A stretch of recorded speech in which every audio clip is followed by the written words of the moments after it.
Level 1, the candidate. You're standing in a hotel ballroom in Culiacan. Red, white, and green banners hang from the ceiling. Your campaign poster shows you smiling in a clean white shirt, sleeves rolled up, arms crossed. Man of the people. Your phone vibrates. Unknown number. You step into the hallway. The voice on the other end doesn't introduce himself. He doesn't need to. He says your opponent just received a donation. 2 million pesos from a construction company that doesn't build anything. He says you need friends too. He says they'd like to meet. You're 3 weeks from Election Day. You're polling at 38%. That's not enough. You say yes. The meeting is set for Sunday, a ranch outside the city. You hang up and walk back into the ballroom.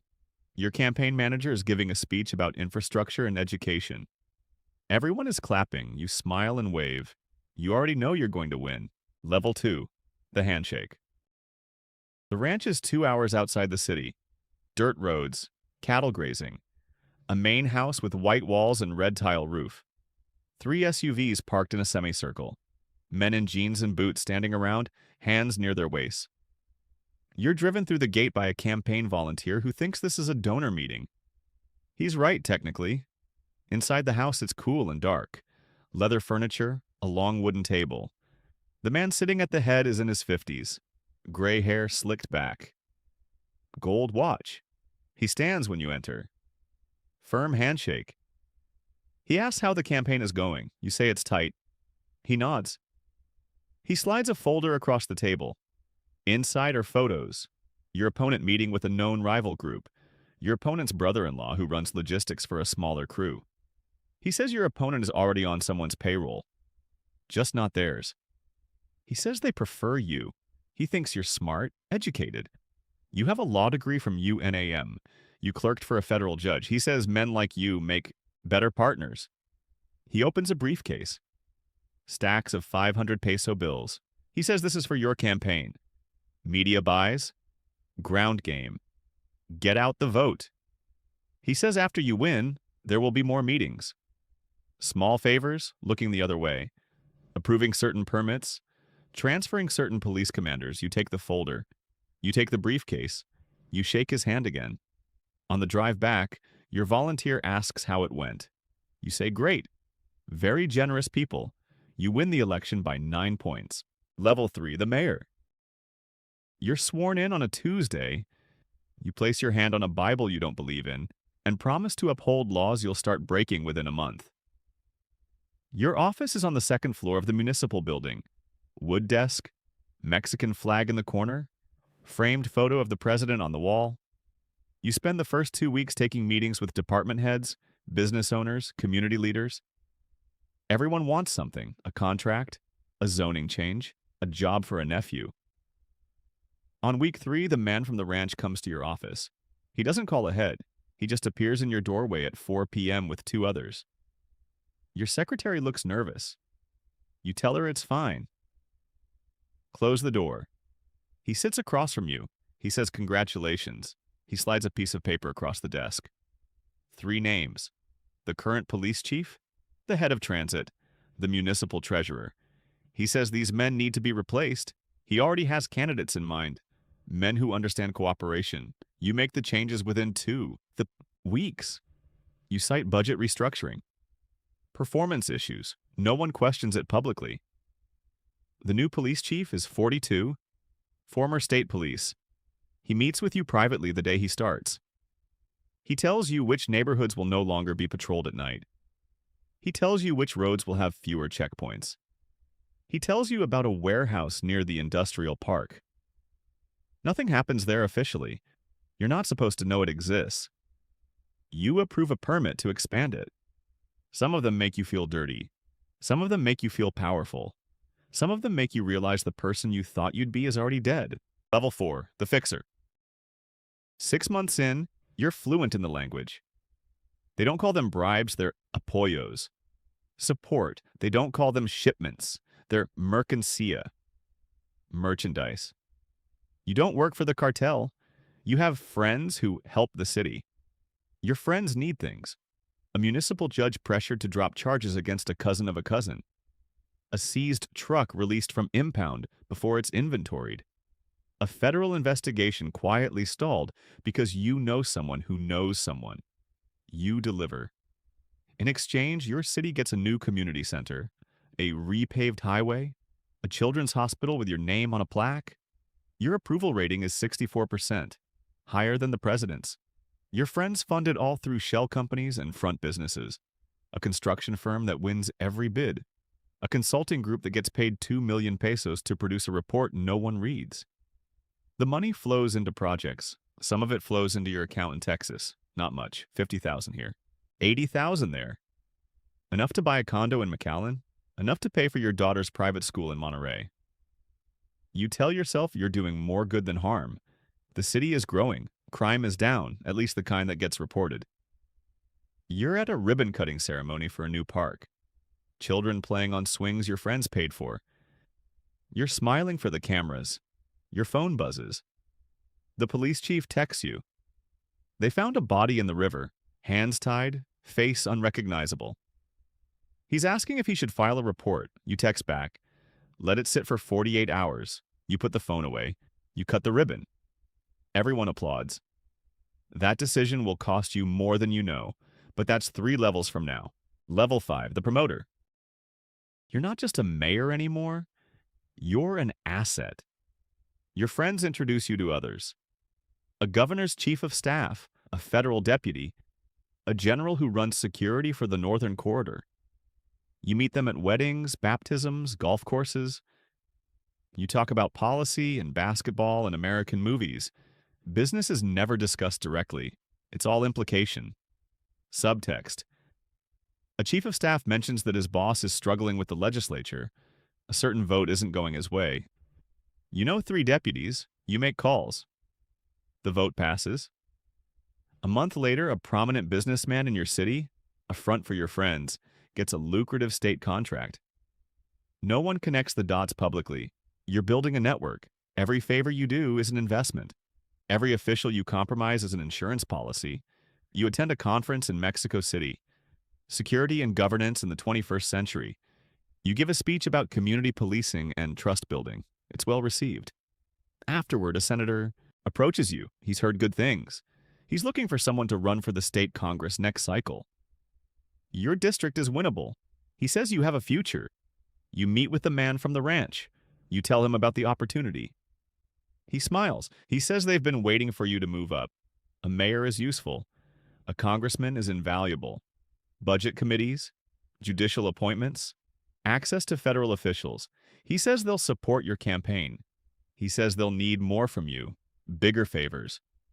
You ask what kind. He says you'll find out. You're sitting in a restaurant in Polanco. White tablecloths. Wine list thicker than your legislative agenda.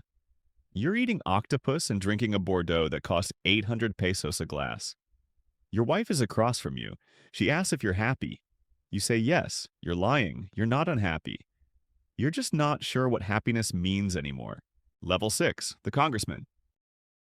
You win your seat with 52% of the vote. The campaign cost 4 million pesos.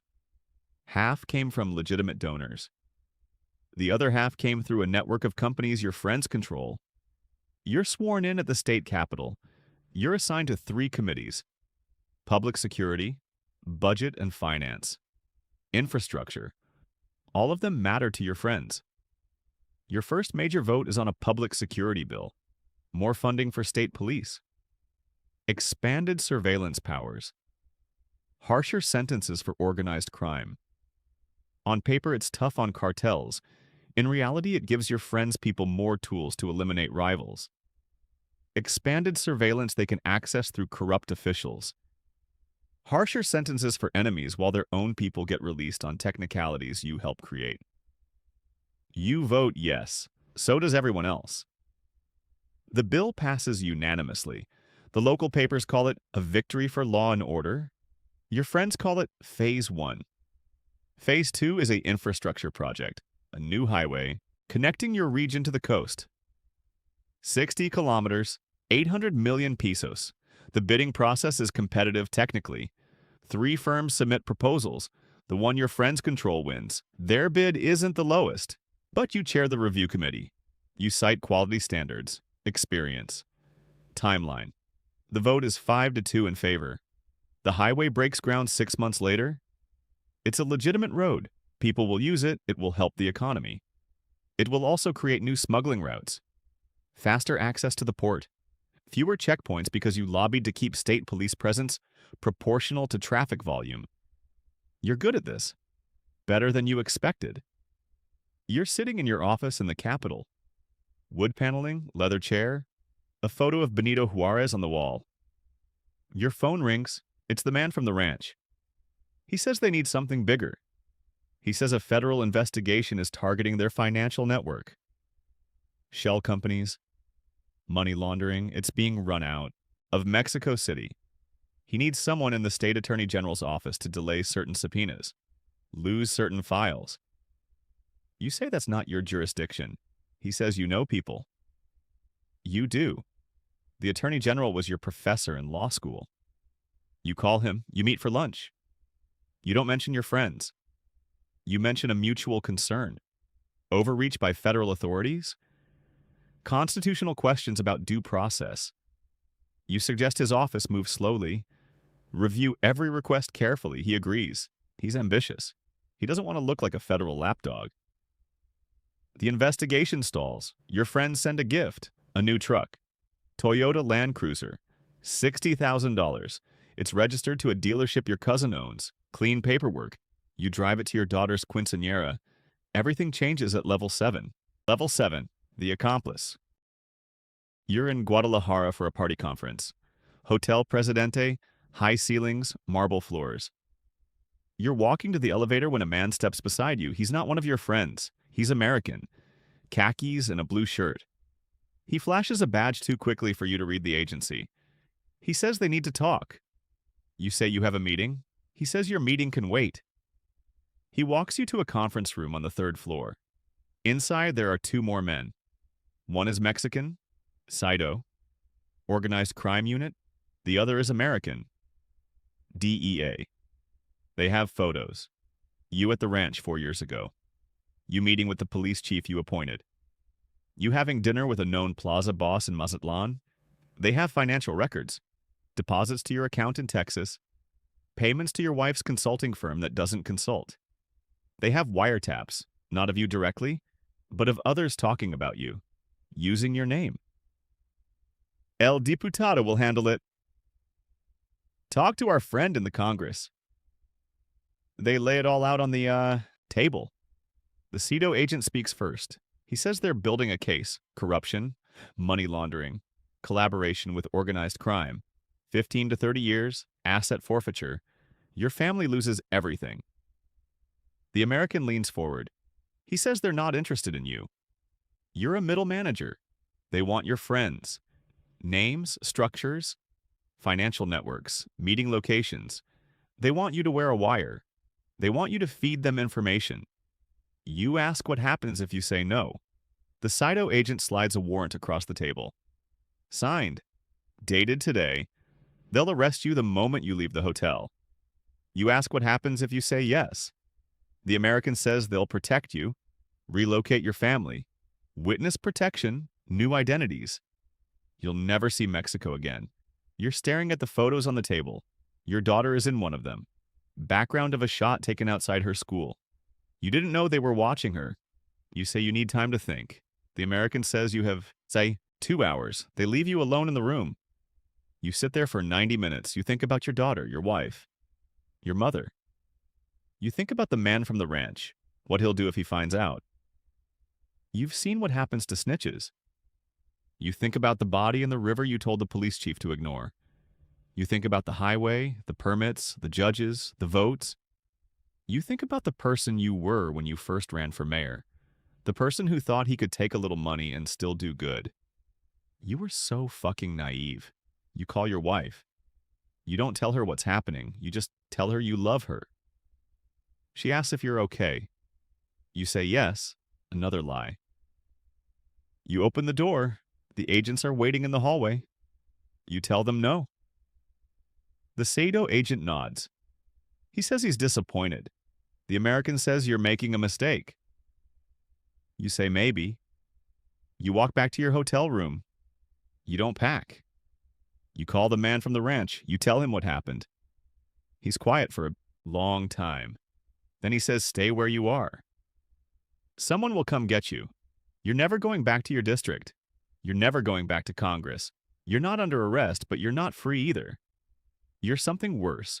You're a liability. Level 8. The Exile? They move you to Sinaloa, a safe house outside Culiacan. Concrete walls, bars on the windows. 2 men outside your door at all times. You're not a prisoner, they say. You're a guest. You have a bed, a TV, 3 meals a day. You're not allowed to leave. Your phone is taken. You're given a new one with 2 numbers programmed in. One for the man from the ranch, one for emergencies. You call your wife on a burner they let you use once a week. Supervised. You tell her you're handling business. You'll be home soon. She knows you're lying. Your daughter asks when you're coming back. You say 2 weeks. It's been 2 months. The man from the ranch visits. He says the investigation is serious. The Americans are pressuring Sato. There's talk of extradition requests. High-profile arrests to show cooperation. Your name is on a list. He says they're working on it. Bribes, legal delays, friendly judges. But it takes time. And money. You say you'll pay whatever it takes. He says it's not about money. It's about exposure. You're a liability now. Every day you're in the system, you're a risk. He says they're considering options. You don't ask what that means. You know, there are 3 options for liabilities. Protect them, silence them, disappear them. You're valuable enough for option 1, for now. You spend your days watching TV, narco corridos on YouTube, American movies dubbed in Spanish, news coverage of the investigation. Your name hasn't been released publicly yet, but it's coming. You can feel it. You're lying on the bed at 2 a.m. You can't sleep. You haven't slept more than 3 hours a night since Guadalajara. You keep thinking about the American agent, the photos, the wiretaps. You think about what your life would be like in witness protection. A new name, a boring job. Your daughter in an American high school learning to forget Spanish. You think about whether you'd still be you. You think maybe you wouldn't. Maybe that would be better. You hear a noise outside. Voices. Engines. You sit up. The door opens. One of your guards. He says, get dressed. They're moving you. You ask where. He says it doesn't matter. Just move. You're in the back of an SUV. Tinted windows. Driving through the night. Mountains in the distance. You don't know if they're protecting you or taking you somewhere you won't come back from. You're too tired to care. Level 9. The Ghost. They don't kill you. They hide you. A ranch in Durango. Remote. No neighbors for 30 kilometers. You're told to stay quiet. Don't make calls. Don't go into town. Don't exist. Your wife and daughter are moved too. Different location. You're not told where. It's safer that way. If you're captured, you can't give them up. You're given a new identity, new documents, a backstory. You're a businessman from Monterey. Semi-retired. Investments in agriculture. It's all fake, but it's professionally fake. The kind of fake that holds up under casual scrutiny. You're not under guard anymore. You're just here. There's a housekeeper who comes 3 times a week. A ranch hand who tends the property. They don't know who you are, or they pretend not to. You spend your days reading, walking the property, watching the sky. You've lost 20 pounds. Your hair is graying faster. You look at yourself in the mirror and don't recognize the face. The investigation goes public 4 months after. Guadalajara. Your name is in the newspapers, wanted for questioning. Corruption. Links to organized crime. Your photo is on the evening news. It's an old photo from your campaign. You're smiling. You look so fucking young. Your former colleagues issue statements. Shocked. Disappointed. Always suspected something. The party expels you. Your seat is declared vacant. A special election is called. Your wife releases a statement through a lawyer. She had no knowledge of any wrongdoing. She's cooperating fully with authorities. She files for divorce 6 weeks later. You don't blame her. You'd divorce you too. Your daughter doesn't call. You don't know if she's not allowed or if she just doesn't want to. Both options hurt the same. You're sitting on the porch at sunset. The sky is orange and purple. It's beautiful. You feel nothing. The man from the ranch visits, first time in months. He says the heat is dying down. The Americans are focused on bigger targets. Sato is stalled, waiting for his political will that isn't coming. He says you can't go back to your old life, but you can have a new one. They have a position for you.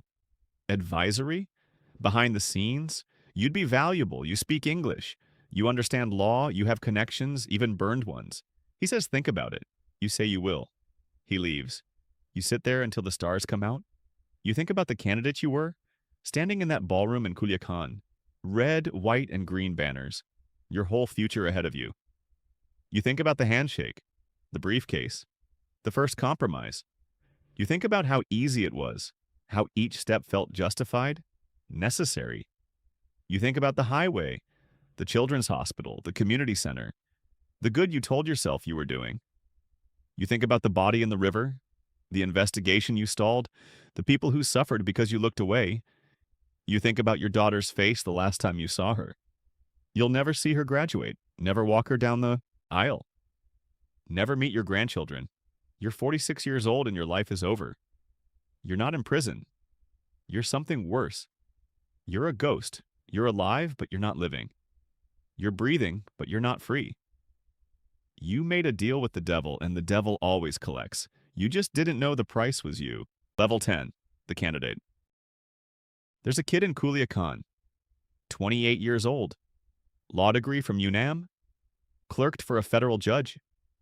He's running for mayor, first-time candidate, reformer, man of the people.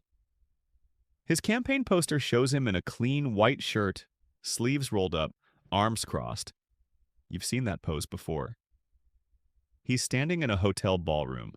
Red, white, and green banners hang from the ceiling.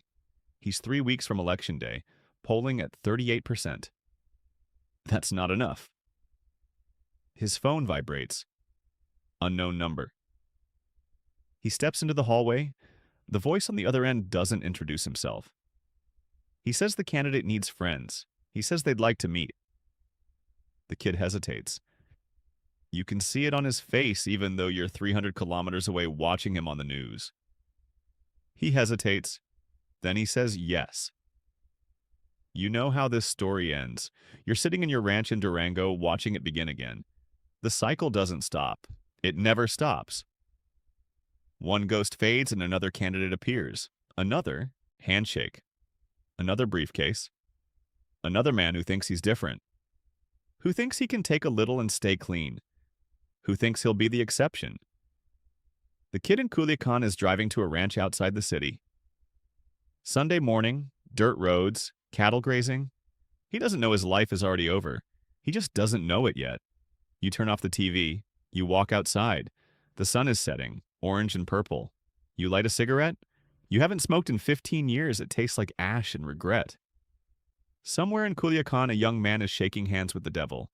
And the devil is smiling, because the devil always wins. You flick the cigarette into the dirt. You walk back inside.